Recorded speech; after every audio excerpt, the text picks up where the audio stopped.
sifat, dan perubahan materi. Beberapa para ahli mengemukakan bahwa pengertian ilmu kimia itu secara berbeda-beda. Berikut uraiannya. Yang pertama, Brandi. Pada tahun 1994, Brandi mengemukakan bahwa kimia adalah sebuah ilmu yang memahami atau mengenali suatu bahan-bahan kimia. Ia juga mengemukakan bahwa kimia bukanlah suatu zat abstrak yang harus ditakuti. Karena apa? Karena kimia ada di sekitar kita. Yang kedua, menurut Irfan Anshori, pada tahun 2000, Irfan Anshori mengemukakan bahwa kimia adalah cabang ilmu pengetahuan alam yang mempelajari struktur materi, sifat-sifat materi, perubahan suatu materi menjadi materi lain, serta energi yang menyertai perubahan materi tersebut. Ketiga, menurut Agung Nugroho, Catur Saputro, dan Irwan Nugroho, tahun 2008, mereka mengemukakan bahwa ilmu kimia adalah suatu ilmu pengetahuan alam yang mempelajari tentang materi, yang meliputi struktur, susunan, sifat, dan perubahan materi, serta energi yang menyertainya. Nah, setelah kita membahas pengertian materi menurut para ahli tersebut, kita akan beralih ke prinsip dasar hakikat ilmu kimia. Prinsip dasar hakikat ilmu kimia.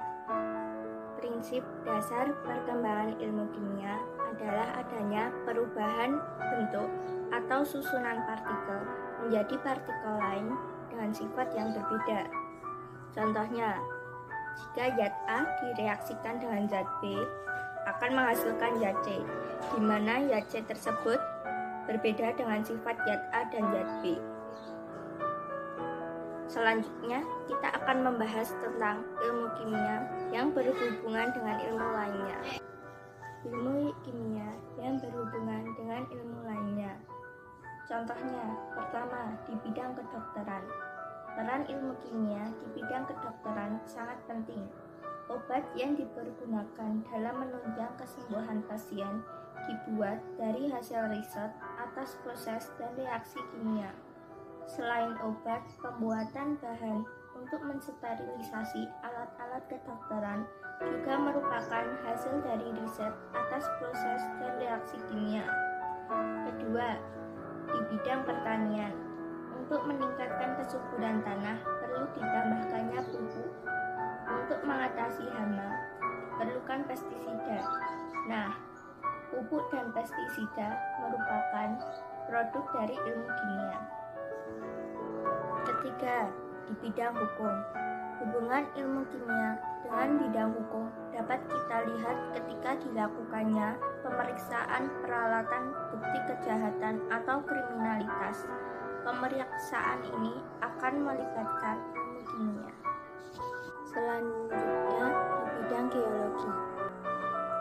Di bidang ini, ilmu kimia digunakan untuk menentukan komposisi suatu bebatuan atau material untuk mengambil keuntungan demi kelangsungan hidup. Selain itu, ilmu kimia juga digunakan untuk menentukan lokasi yang strategis. Untuk pertambangan juga menerapkan ilmu kimia dengan cara meneliti tanah yang berada di sekitarnya untuk mengetahui kandungan tanah. Selanjutnya, di bidang rumah tangga. Dalam kehidupan sehari-hari tidak jauh dari kimia. Contohnya, sabun yang digunakan untuk mandi, deterjen yang digunakan untuk mencuci, atau garam dapur. Semua itu adalah bahan-bahan. Selanjutnya, kita akan mempelajari tentang cabang ilmu kimia. Para ahli membagi cabang ilmu kimia menjadi 5. Pertama, kimia fisika. Bidang ini mempelajari mengenai suatu zat dalam skala makroskopik, atomik, subatomik pada suatu sistem kimia dengan hukum dan konsep fisika tertentu. Hal yang dipelajari dari kimia fisika adalah mengenai prinsip dan konsep fisika seperti kimia kuantum, gaya, waktu, energi, dan statistika mekanik. Kedua, kimia analitik. Di bidang ini kita akan mempelajari tentang cara memisahkan dan mengidentifikasi zat penyusun suatu bahan dan menentukan jumlahnya.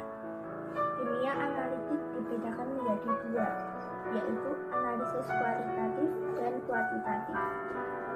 Ketiga, kimia organik. Kimia organik mempelajari tentang sintetis dan sifat senyawa organik. Bidang ini memiliki peran penting dalam hal sintetis senyawa, analisa gugus karbon, dan penelitian yang berhubungan dengan atom karbon. Keempat, kimia anorganik. Kimia anorganik adalah cabang ilmu kimia yang mempelajari tentang sintetis dan sifat senyawa anorganik seperti garam, logam, dan senyawa organometalik. Yang kelima, biokimia. Biokimia adalah ilmu yang mempelajari proses kimia yang terjadi dalam tubuh makhluk hidup. Bidang ini terkait dengan pembuatan obat, penelitian genetik, penelitian mengenai tubuh manusia, dan penelitian dalam kaitan ilmu kimia dan biologi. Bidang ini mempelajari tentang struktur, fungsi dari suatu makromolekul. Sekian penjelasan tentang ilmu kimia yang saya sampaikan. Semoga bermanfaat. Wassalamualaikum warahmatullahi wabarakatuh.